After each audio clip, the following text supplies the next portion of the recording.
thank you all for coming. I know it's the end of the semester. It's literally the last day of classes at Princeton, and the sun is finally shining. So I really appreciate that you made time to come here today to welcome Alice Joubin, professor at George Washington University. Alexa comes from George Washington University, where she holds a variety of positions, most notably, obviously, as a professor of English, but on the CV, I found an alarming number of titles after that.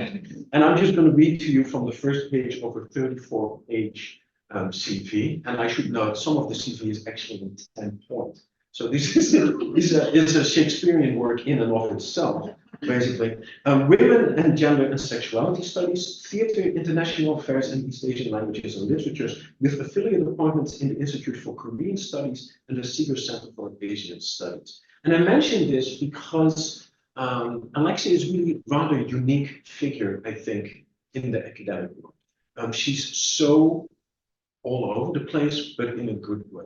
She's so multidisciplinary. So you might know her as a Shakespeare scholar, most likely, but in East Asian studies, where I come from, she's a star as well. She works in cinema media studies, so she's worked a lot on the various remediations of Shakespeare in film and other media. She's worked in sound studies in Shakespeare, which because I work on sound, find particularly interesting. And obviously, she also works in transgender studies in Shakespeare. And then finally, and this was really, really, really interesting for me to learn, she works in digital humanities as well. So she's basically an academic network all to herself. She came on my radar screen and then really exploded onto the scene for East Asian studies in 2009 because of her amazing book, Chinese Shakespeare, 2 Centuries of Cultural Exchange. And the book is, as you might expect, all of the things that you would want it to be. It's scholarly, it's very well and elegantly written, it's a beautiful read. But I would highlight 2 things that I think are really, really important about the book. It's original. It's really, really refreshing and original to read, and it's brave. And I mentioned that. And here I briefly go to my own favorite topic. Instead of Alexa, I'm going to talk about myself. We had some conversation in the last few days, and I was struck by some of the parallels in our careers in the sense that I'm Dutch. I didn't start studying Chinese until until I was 18. So 1986, I was 18. I'd never spoken a word of Chinese. And here I am, a professor of pre-modern Chinese literature at Princeton University, teaching classes on what are considered national treasures, right? These great novels of the Ming Dynasty that belong to the Chinese people. How the hell did I get here, right? It's a fight because you're sort of taking control of a narrative that seems to belong to one culture, right, to one language, to one nation, and you have to find your way in there. And the remarkable thing about Alexa is that she's done that not with Chinese studies, but with something that seems even more treasured than even the Chinese classics. That's Shakespeare. And Shakespeare seems to belong to the English people. Who has the chutzpah, if that's the right word, to start talking about that if you're not English, right? If you're not white. Who does that? Well, Alexa did. And the fight was well worth it. The book is amazing and won a variety of prizes. I just want to mention some of them. The MLA Prize in Comparative Literature, an honorable mention, and yet more prizes. It's one of the most eye-opening books that I've read personally. Obviously, since then, if you've already read that, she has published several other books covering each of the trends that I've just mentioned, but mostly I would say in globalizing Shakespeare, which is a project in and of itself. She's published with all of the major publishers. She's won major prizes, and we're very, very lucky to have her here today at the end of our semester to give her talk, Cultural Encounters in Heterotopia, Shakespeare in East Asia. Please help me welcome Alice Joubin. Thank you so much for this generous introduction and a very warm welcome. It's such a pleasure to be here at Princeton on this beautiful day. I'm going to be speaking about location and place in drama. And some of the questions I raise are, where do the characters live? It may sound like an innocuous question, but they do live somewhere. They come from somewhere. They're going some places, right? And sometimes the performance venues in terms of theater would have symbolic significance. And this would affect the characters' habitats. For example, we can ask, what are the actors and audience's story of arrival? How did they get here? What did they leave behind? And how do all of us get here, right? And this is not about whether you took the metro or took the bus to get here, but rather what brought you here. And of course, inevitably, you would have left things behind, maybe ideological packages, maybe you picked things up along the way. So this goes far beyond where a story is set, where it is performed, where we all come from together, but rather place provides an anchor for dramatic actions. All plays exist simultaneously in several dramaturgically construed localities, including where the story is set, where it is performed, and the performance space itself is a mediated social construct that generates site-specific epistemologies. By this I mean knowledge that is created specifically at a site and that is circulated and that carries imprints of that site. So the production and dissemination of location-based meanings has been something that I'm very interested in. And attending to the significance of place enables a closer examination of the questions of belonging and the iniquities of space and place. Through drama, we get to know the world, but the world in its entirety is actually unknowable, other than fragmented, competing and conflicting versions of it. So kind of fragmented pieces of the world. And cultural encounter is a crucial step towards mutual and self-understanding, especially in a world divided along political fault lines. So at the center, really, of cultural encounter is the notion of otherness, which only becomes meaningful in relation to self-perception. And I'm hoping in this kind of work, I want to decolonize, among other things, Asian studies, decolonize the study of Asian cultures and of the Western canon. I believe it is racist to regard Asian cultural works, for example, as merely footnotes to the white canon or the white theory. So my research reveals deep connections across East Asian cultures, but also resonating between East Asian and white cultures.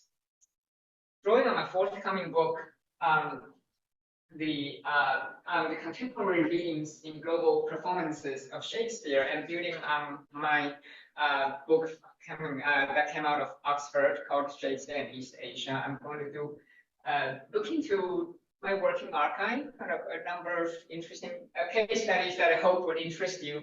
But primarily, I'm going to talk about a new theory I developed, namely heterotopia.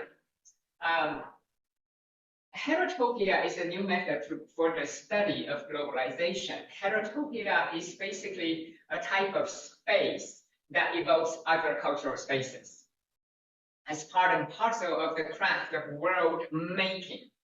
Heterotopia anchors and enables characters' transformative experiences and self-discovery.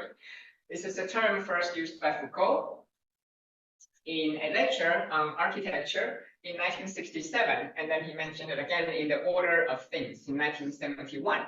So the term heterotopia refers to cultural spaces that have contradictory ideologies or trans-historical ideologies. Foucault made a connected argument about utopia and regulatory mechanisms of prison. Here, I'm going to focus exclusively on heterotopia as a set of parallel spaces.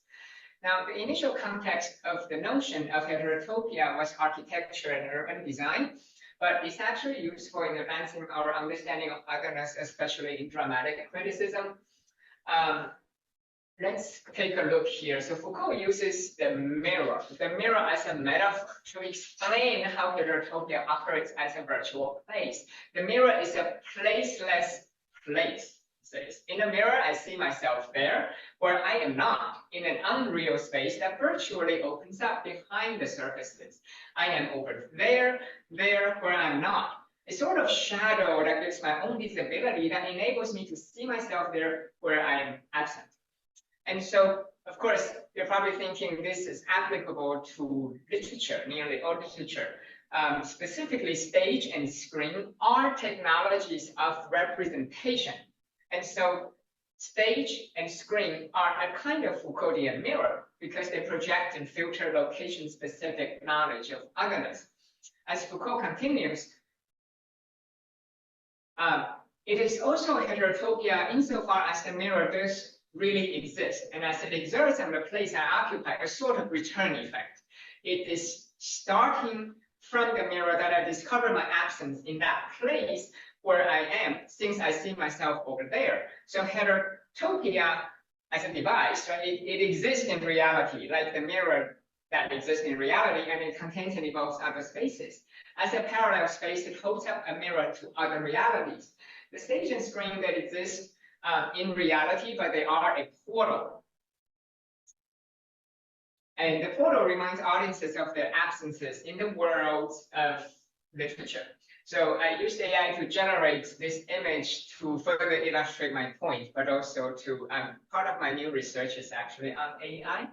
I'm happy to chat more about that. So this is a demonstration of how heterotopia is a type of mirror, but it's a kind of funhouse mirror, twisted mirror image. You sort of recognize yourself there, but that's not, that's twisted, and it's not entirely a reflection of yourself. In performance cultures, audiences, they're on one side of the dramatic mirror. They see shadows of themselves by virtue of their vantage point and not being on the other side of the mirror, right? The fact that we can, no matter how immersive it is, we appreciate fiction exactly because we're not in it. Like the Foucauldian mirror, performance functions as a heterotopia, making a place that audiences occupy both distinct from dramatic space and connected to other worlds. Heterotopia, or worlds within worlds, expand and contract based on their tacit and explicit relationships to other places. The worlds of the characters, actors, and audiences collide and merge with one another. As Foucault writes, the heterotopia has the power to juxtapose in a single real place several places, several emplacements that are themselves incompatible. Thus, the theater brings onto the rectangle of the stage a whole series of places that are alien to one another. And cinema, as a very odd rectangular room, right, has at the end of it a two-dimensional screen. One sees the projection of the three-dimensional space on that two-dimensional screen. So let's take a look at some examples. So this is an adaptation of Macbeth. It's actually done in Madagascar, 2001. Directed by the Franco-British director Alexander Abela. For our non-Shakespearean scholar friends, worry not, you actually don't need any Shakespearean knowledge to follow and enjoy this talk. Essentially, the play concerns a type of early modern imagination of medieval Scottish politics by Shakespeare. And that narrative is now transposed to a 20th century fishing village on the coastal dunes of Madagascar. Macbeth wages battles on the Scottish Highlands, but here the Macbeth figure named Makibefo fights and captures his enemy Keulemans on the vast patch of white sand dune. Makibefo and Macbeth, they carry each other's echoes and shadows across cultural historical spaces, even though Makibefo is not a dialogue-driven film. So what you get out of this heterotopia depends on your play-going habits or what type of fiction you happen to know. And so the mirror image that you will see very much depends on what you bring to it. The Lady Macbeth figure pictured here wears an intercultural shawl that signifies multiple modern and ancient cultures. It functions like a toga, right? So her shawl has images of a Colosseum, and then fleur-de-lis. It links Madagascar to ancient Rome and to the French royal family. Her costume becomes a gateway to other worlds. And so the pleasure of watching adaptations lies in seeing doubles, lies in kind of traversing heterotopia. We may hear echoes, or we may not hear echoes. And in fact, each individual's experience would differ. As they say, your mileage may vary, but I think that's the beauty of adaptation, because your pre-knowledge you bring to it would eventually help create that unique experience you will have. Now, it is beside the point to ask whether the tribesman Makibefo qualifies as a Macbeth in our times. Actually, more intellectually productive questions about otherness would be, where do Macbeth and Makibefo meet? Right? What kind of heterotopic space is that? It's not over Scotland, it is Madagascar, but it evokes similar rules of honor and courage, for example. How do these meetings change our understanding of the time and place we live in? So these would be kind of the questions to ask instead of saying, be overly concerned with, for example, fidelity. Do they faithfully reproduce what the original play is really about? This is a compelling example of heterotopia, since our primary audiences come from East Asian studies. I wanted to bring up Yukio Ninagawa, a theater guru in Japan who has toured very widely to the West, especially UK. So in 1998 and 2015, he did a Hamlet. And this is a Japanese language high concept touring production, went to London many times. I'm quoting here from the London iteration. He also staged it in Tokyo. So Ninagawa, he turned the art of theater making inside out through its meta-theatrical conceit. Now, I believe a lot of films and theater pieces can be analyzed through the lens of heterotopia, not because it's meta-theatrical like this particular one, but many others as well, once you think deeply about place. So in this particular one, the production, when it opens, you have actor characters. So these characters, they pretend to be actors. So it's a kind of double layer. They are warming up, they're running their lines, and they're touching up on the makeup. So the new run on a set that represents the backstage of a theater where the actor characters both prepare for Hamlet and stage Hamlet. And so as audiences, it's really interesting experience, as if you are not in a theater, but you are backstage. That, as you can see here, you have a two-story set, which consists of dressing rooms with privacy curtains, complete with lighted mirrors, photographs, and bouquets. The lower level is a common dressing area for everyone, while the upper level is reserved for leading actor characters' individual dressing rooms. The backstage space is now upstage. So the set doubles as rooms later as Hamlet's castle, Elsinore Castle, once the play begins. The action of the play takes place in the heterotopia that consists of gateways, dressing rooms, and castle chambers all at once. Of particular interest is that dressing rooms are worlds unto themselves, but also point to other worlds once the doors open, right? If you think about the very purpose of dressing room, what do you do in there? To transform, right? Transform. So dressing rooms are interstitial, or in between spaces. Whoever passes through them will be transformed. Actors walk into dressing rooms as 21st century actors, and then they emerge as characters, in this case, in medieval Denmark, envisioned by a Japanese director. So the creation of the backstage as playing space is part of Ninagawa's world-making strategies to both deconstruct and amplify the artifice of performance. Now, in the dressing rooms, there are a lot of mirrors. These mirrors are actually very Foucauldian, in the sense that they are devices of heterotopia. They juxtapose self-image with stage image, and they juxtapose visible and invisible worlds. The billowing curtains, thanks to electric fans,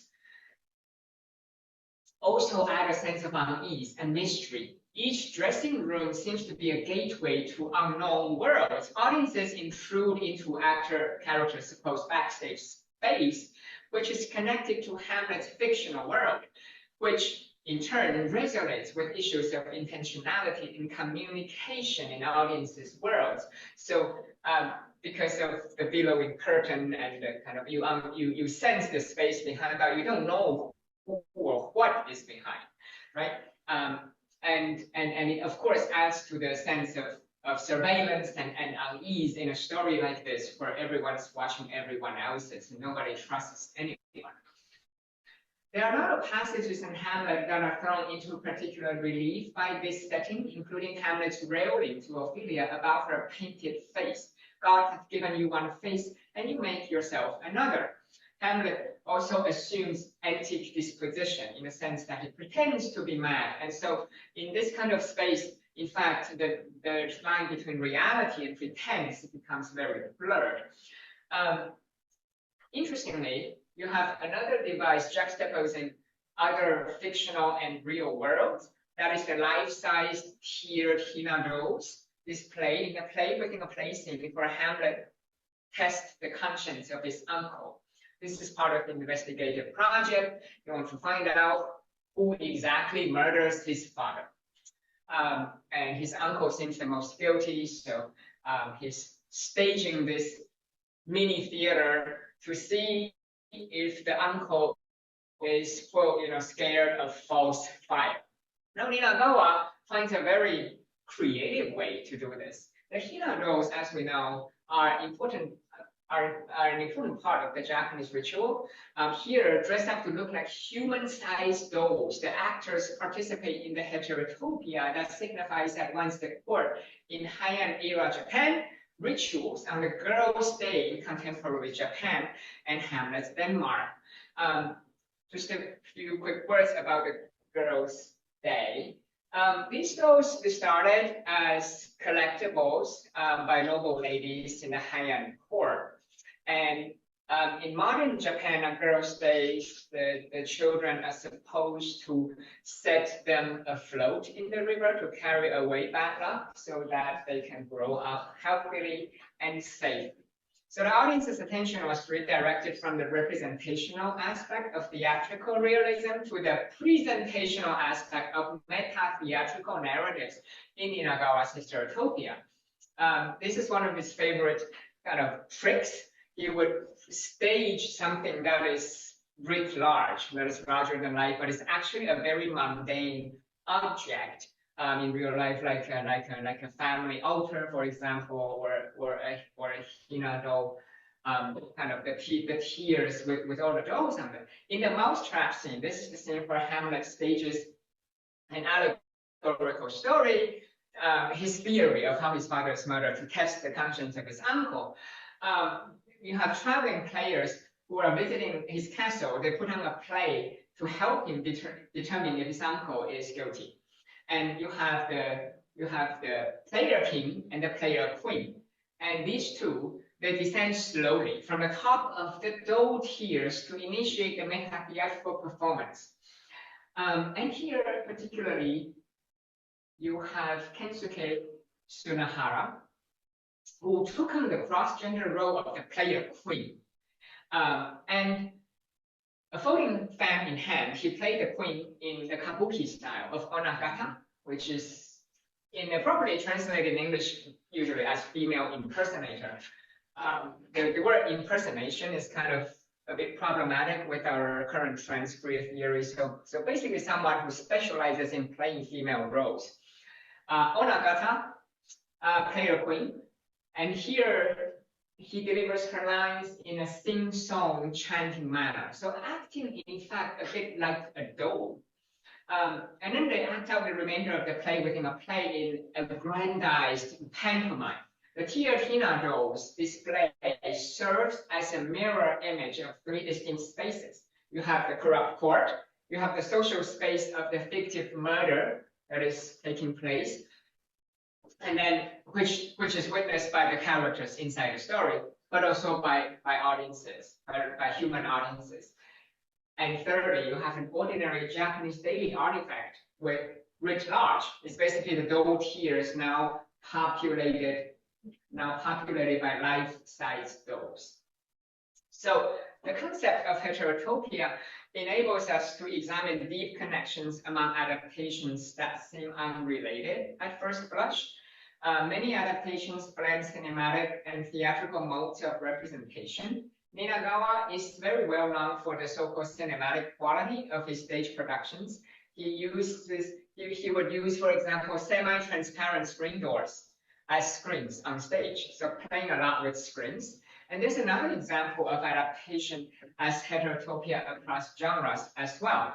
I find that attending to plays has enabled me to think productively about a lot of the identity issues like race, gender, for example.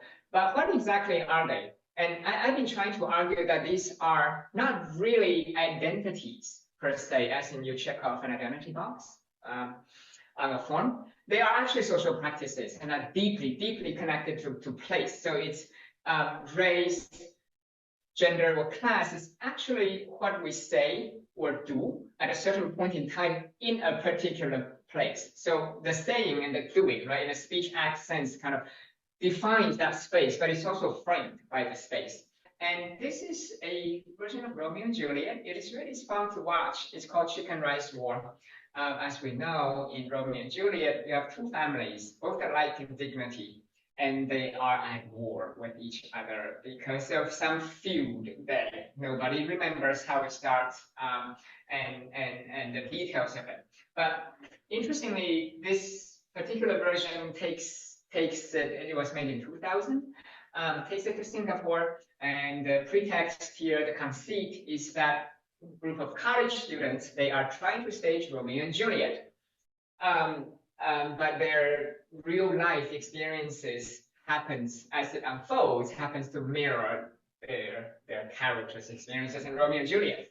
But of particular interest is race and ethnicity, how we can, through this work, not necessarily see race, but we hear race. So race becomes not only visible, but audible in a multilingual film. And so in here, you have the elder generation, the parents, the uncles. They converse in Cantonese often. The younger generation, they speak mostly Singlish or Singaporean English. So let's see. And this is the father, and this is the mother of the other family. And as you can probably guess, and also from the film's title, this film revolves around the idea that both families, they happen to sell the same, they have the same type of chicken rice restaurants. And they're located next to each other, but they hate each other. So to know that their son and daughter might be dating each other is a huge blow to the parents. Interestingly, they frame it in terms of commercial espionage. It's not necessarily that the feud, my son's not allowed to date your daughter, but your daughter is trying to infiltrate our family, getting close to my son in order to steal our secret recipe. In fact, both families just turned up, they have exactly the same secret recipe. So Vincent and Audrey are their names. In a mix of English and Cantonese, they end up performing the balcony scene of Romeo and Juliet. That's where Romeo and Juliet meet after a masked ball. Their offstage parents become more and more impatient with their public display of affection, not understanding the boundary between playmaking and playgoing. So as much as we play with accents, class is also an issue because the parents are portraying more a bit of like simpletons, so they don't understand we're going to high class play, as the characters are saying. So they're just they become so disruptive, they take the stage action for real. Singapore's propaganda emphasizes commercial cosmopolitanism and transnational histories of immigration in the service of economic growth. So Chicken Rice War critiques the idea that sounding white, speaking standard English, speaking Shakespearean English conveys more authority. And for its era, it's actually very creative. They also brought in a lot of Hokkien or Southernese. So there's Cantonese and there's a lot of Southernese, there's some Mandarin, there's a lot of Singaporean English, and all these languages are at war. A very brief thing of Malaysian as well. So you can see the cover actually all the four primary languages of Singapore. So the film is doing many, many things. One of it is actually 2 years before its release, 1998. Luhrmann, a famous director, brought out this film called William Shakespeare's Romeo plus Juliet. And it is actually shot in Mexico City, and it's set in the fictional American city called Verona Beach. So instead of Verona in Italy, it's Verona Beach. And you have it's a gangster film, feuding gangster families, but it opens with creatively with a TV anchor kind of reciting the Shakespearean prologue, or modernizing it.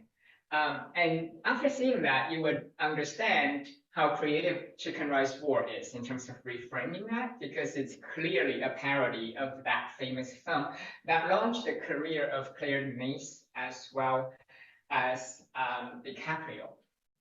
Chicken Rice War opens with exactly the same thing, say the TV news anchor, right, trying to do with reporting, and he actually also appropriates Shakespeare's language, except that he would be interrupted by his supervisor.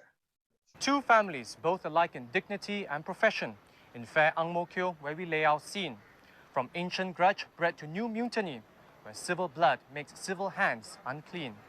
From forth the fatal loins of these two foes, a pair of star-crossed lovers choose their chicken rice. What are you saying? Do you think Mr. Tan and Ang Mo Kio can understand you? When I told you not to speak in Singlish, I didn't ask you to sound like Shakespeare. Do it again. Do it again.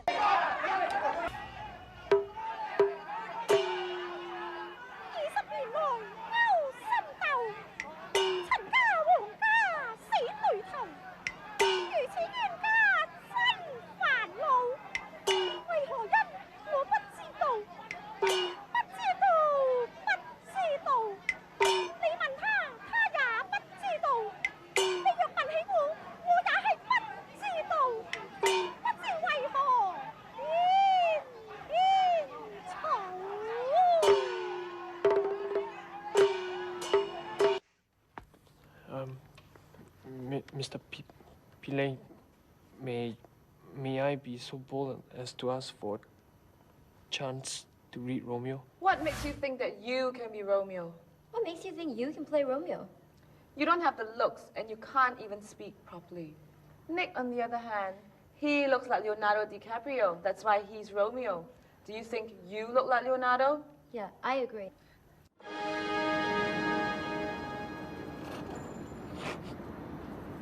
Hey, look. Okay, my day. This is my first time in the play, you know. No! Where the hell did you get that suit from anyway? My friend works in a bridal shop. Very expensive. Very ugly.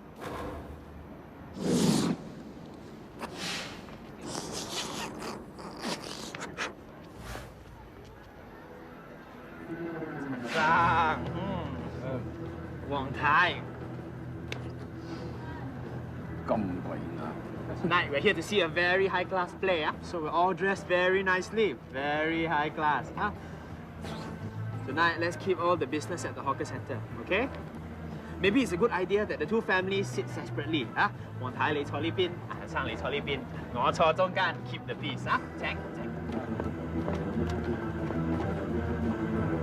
Lips that they must use in prayer. 個肥婆個仔嚇，同阿 Audrey 講嘢好大膽喎。老婆 ，I know Audrey is being Juliet.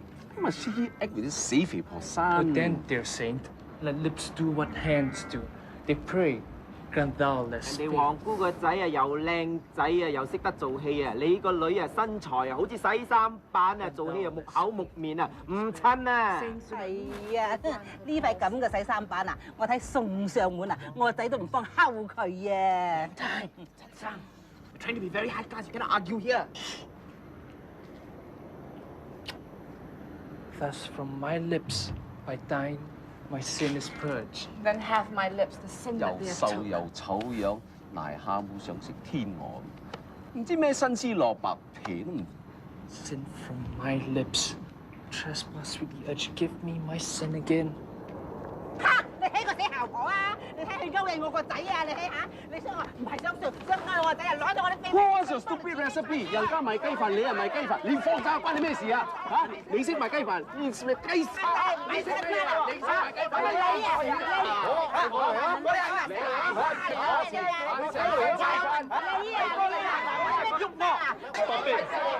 ，Stop fighting! Stop fighting! You don't even know what you're fighting about. The only thing you guys care about is this stupid fight. Do you know what's important to us? For the one night of Shakespeare, for the one night that we are the stars and not you. For the one night that we actually hope you can forget about this stupid chicken rice war and just enjoy a civil moment. And thus ends the saga of the Chans and the Wongs, two families torn apart by hatred and anger, yet ironically joined together by hatred and anger. Out of these destructive emotions, love blossomed. And the story, it seems, at the end, is a happy one. 咁多 Shakespeare 做咩啊？食飯啦！喂，老公，隻雞咧？我點知啊？成隻雞都係你煮㗎嘛。The parents don't really speak English. They speak mostly Cantonese and some Fukienese.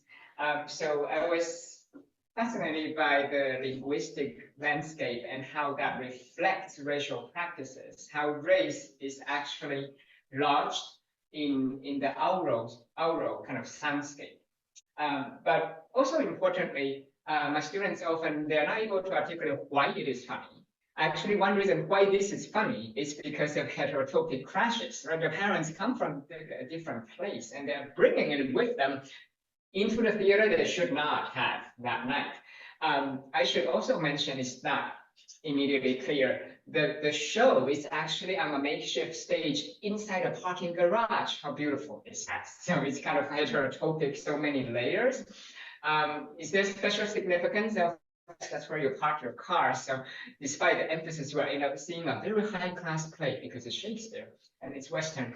Actually, it's in a garage. It just says that the school probably doesn't care enough about that to actually book them in a respectable venue. We see this repeatedly in a lot of adaptations. They create comedy, they create kind of, it's also directly parodying Bart Luhrmann's Romeo plus Juliet, which has been mistaken as a white American example. Actually, in that film, if you apply a heterotopic lens, you will realize that's very shot in Mexico, and there's a lot of Latinx kind of racial practices in there, from costumes to how they use accents. The nurse would repeatedly call Julieto, for example. So it's actually an example of global Shakespeare rather than white American Shakespeare, and has been mistaught because they use Shakespeare's language. And so people kind of thought that, wow, it has indexical value, it must be quote unquote authentic Shakespeare, but it's actually doing all of this interesting work similar to this. The other example is a Hong Kong comedy film called One Husband Too Many. And here, what is perhaps being lampooned and referenced is actually the famous Italian director, Franco Zeffirelli, who did in the 1960s the first Romeo and Juliet that truly went global because he hired young actors who are supposed to be Romeo and Juliet's age, teenage. The teenager juxtaposed the shot from Zeffirelli as well as the Hong Kong film, which again has a play within a film to show you how this is done. It's called One Husband Too Many. It's by Anthony Chan, and it's 1988.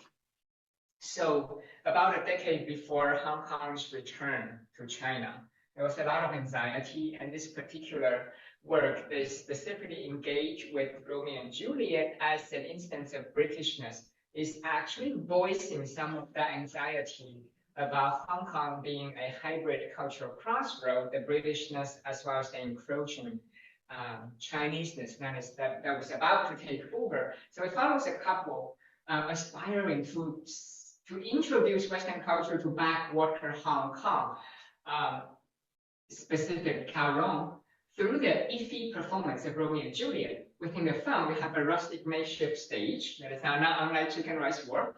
And the stage here, of course, is a heterotopic space within a film. It plays a dramatic role. It's a dramatic device, right? And a venue where cultural values are negotiated. During their performance, the on-screen audience's booing interrupts the show, and the unappreciative crowd starts its own sideshow of tribal violence. Not unlike the chicken rice wars, when physical fighting breaks out, the couple become persecuted lovers both on and off stage.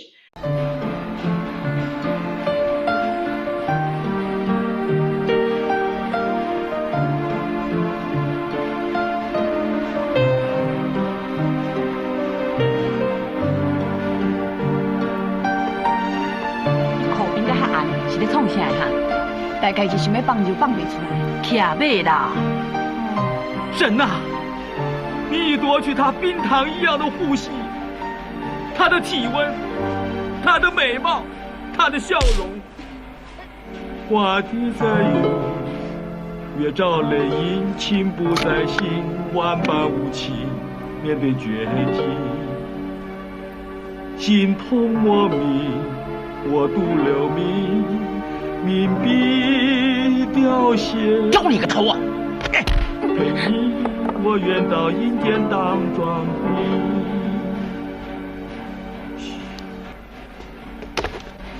神呐！我仍然在黑布袋一般的地狱吗？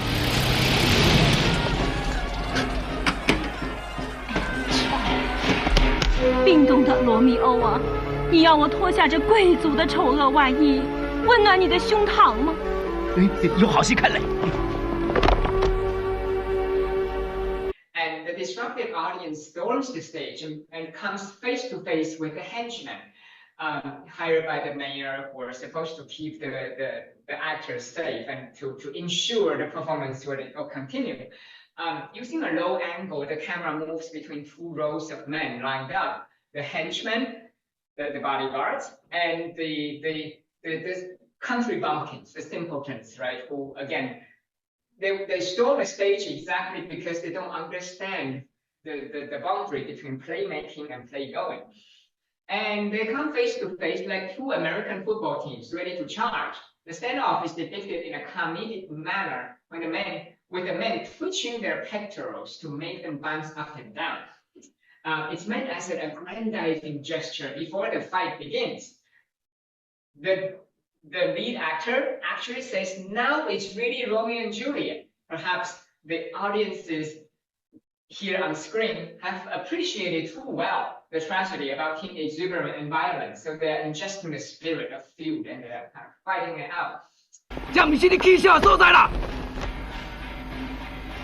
刘大便，你是不给巴斯公面子。 刘大便，刘大便是你叫的，你还要小便呢？啊！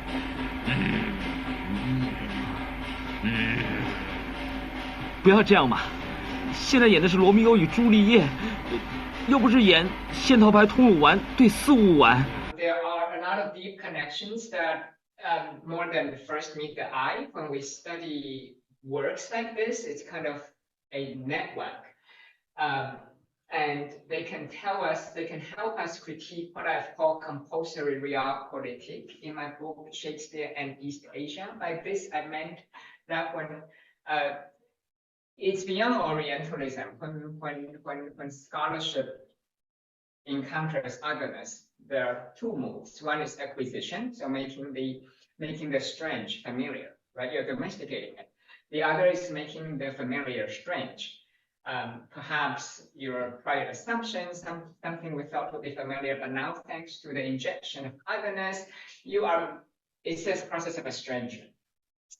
But in that process, I've observed when it comes to Asian studies, there are times when scholarship kind of are too drawn to politics. In saying that Asian performance cultures, they are interesting for political testimonial values, for their kind of essential differences to white Western ideologies. On some level, it may be right, but it becomes an overemphasis of realpolitik, as in, say, a South Korean adaptation of Romeo and Juliet. It's necessarily about the division between North and South Korea. So in other words, to put it simply, it's a way to read things politically, over-read things politically. I believe Heterotopia can help us. And to wrap up, I want to add to Heterotopia thick description as method, because it's a way to analyze overlapping heterotopic layers of cultural meanings. Coined by philosopher Gilbert Blythe and popularized by Clifford Geertz, thick description is a qualitative research method that contextualizes observable and non-apparent traits of artworks. So it's not enough to merely describe them in a photographical manner. Ryle calls superficial observations of behaviors thin descriptions and contrasted with the more productive contextual thick descriptions and motivations for behaviors as well as reception of such behaviors.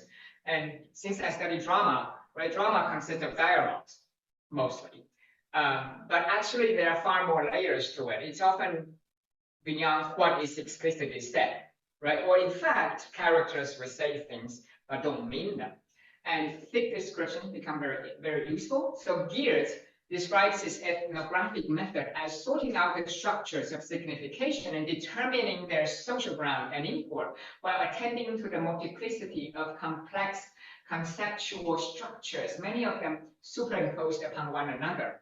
So thick description is distinct from close reading. Close reading is a method of literary criticism. It analyzes the techniques and structure of short passages within a work in order to derive nuanced meanings of a turn of phrase, typically, rather than historical context in the piece. Thick description would draw on cultural and historical context and make detailed references to a work's social and political milieu. But by that, I mean that if we attend to the layering of locations, localities, through this lens of Heterotopia and combining with this thick description, when we talk about politics, we can better transcend this compulsory realpolitik to say, to kind of overlook aesthetic merits of non-Western works and to overemphasize their political values. So Heterotopia pushes back against the illusions of the illusion of kind of the ubiquity and universal meanings of certain adaptations, because it offers pluralized artistic and political positions that can become available. So as parallel and overlapping worlds, Heterotopia can help us look for inherent diversity of global performance cultures. Artists may disagree on the meaning of adaptations, but they do have this in common.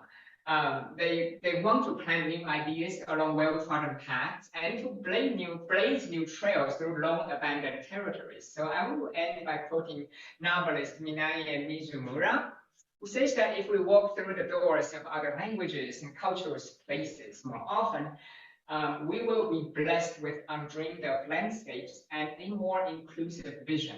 The latter part is my own addition. So Heterotopia as method helps us understand rather than flatten cultural otherness and the dynamic interplay between cultures. So I am going to pause here and finish our discussion. Thank you.